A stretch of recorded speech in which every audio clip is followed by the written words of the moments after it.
Hi, welcome back to Wrestling Fun with Father and Son. I'm Father Matt, and this is Son. Hi. And this is our AEW's Explosive Elite Review for the 22nd of the 1st, 2020. This was Chris Jericho's Rock and Wrestling Rager. And it was in the middle of the sea. Kai, how did you feel about that one? Different setting to being in an arena. He was on a boat this time. Apparently it was taped, so it wasn't live because of the way they had to do it. But that being said, let's dive right into it. Started off with SCU defending their tag titles against Omega and Adam Page. The first thing I will mention is that when they were doing the introductions for both teams, I think it's Josh Roberts, is it? Is it Josh Roberts who does the announcing? He said it would be a 16-minute time limit. 20 plus minutes later, they're still going, which I thought was quite interesting. There was a moment in this where there's a bit of this coordination from Page and Omega, because there was a buckshot clothesline, or lariat as they call it. I think it was Frankie Kazarian. I think he moved out of the way, and Omega got the clothesline lariat. To be fair, there was nothing said after that. There was no dissension in the ranks. They didn't cost them the match or anything. And I thought that was a little bit of a poor sort of sequence to have in the match. But that being said, who did get the win? Paige and Omega. Yes, we have new tag team champions. To be fair, I wouldn't have put it on Paige and Omega. I don't think they don't to me seem like they are a fit of a tag team. They're not like the Young Bucks. They're not really like that sort of tag team. They kind of feel that they're just put together. But that being said, they are the new tag team champions. Whether they have the belts for very long, I don't know. We'll have to wait and see. Maybe Revolution, they might lose them. It might be just one of them things where they're just sort of having the belts for now. Next we had a Priscilla Kelly versus Britt Baker. First time we're seeing her.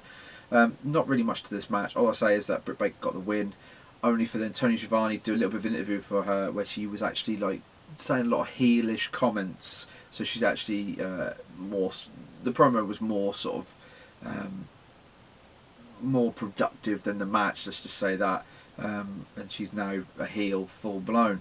We had Jurassic Express versus Jericho, Ortiz and Santana with Jake Hager. This was an okay match. I didn't think it was perfect. I didn't think this show had perfect matches, let's just say that. Obviously Jake Hager was going to get involved in the match. He did get involved in the match with a cheap shot. Was it a back clothesline, wasn't it?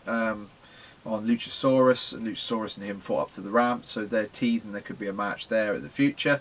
But in the end, it was who? Jericho and Santana Ortiz. That's it. They got the win over the Jungle.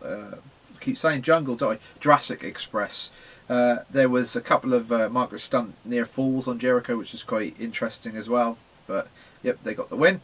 Moving on, MJF versus Joey Janela. Again, not really much. It was more of what happened after the match that really sort of was the key points. MJF got the win over Janela, only for then there'd be a promo from MJF where he said, or you said last week, Cody, that I'd be another chapter in your story.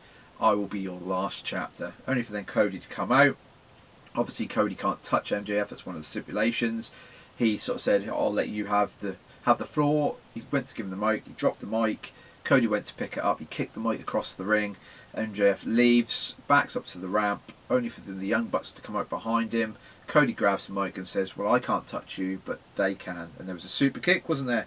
Super kick from the Young Bucks, and then they dumped him in the swim pool, because like we said, it was on a boat, they had a swim pool, they dumped him in it. And then we get to the main event. Like I say, quick show to be fair, not too much on there to be honest. I think they just kind of filled the week because they're on this cruise. We had Pac versus Moxley, number one contender for Jericho's title, and Jericho was on commentary as well. Moxley come out still sporting an eye patch. Obviously last week got stabbed with that spike, didn't he, from Jericho. He had that eye patch on. Pac was working his eye. They fought through the crowd as well for a little bit, but it kind of sort of looked like they were going to go full on in the crowd and follow on backstage, but it kind of didn't happen. I think because of the limitations of where they were, they couldn't really do it, so they quickly come back to the ring.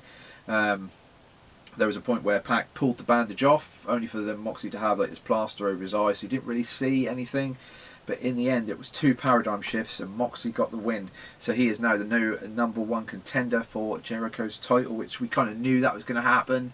So now they can go full on with his story, and then they can have a match at Revolution in about a month's time. So yes, I'm looking forward to that match. I think that we're going to have a new AEW champion. It's not a prediction. That might be a spoiler, as Paul Heyman says. I think we might have a new AEW champion. So like I say, this was an okay show. They are consistent, but this one was a little bit below their consistent level, in my opinion. I thought the matches were just sort of filler matches, except for that Pac Moxley match, which served a storyline purpose. But yeah, that was AEW. A very quick video this week because, like I say, I think it was filler. So we'll say, if you like this video, please like, comment and subscribe. And the next video will be a Royal Rumble's predictions as well. So check that one out. That one's going to come in within the next couple of days. So I'll say goodbye and say goodbye, Kai. Goodbye. Goodbye.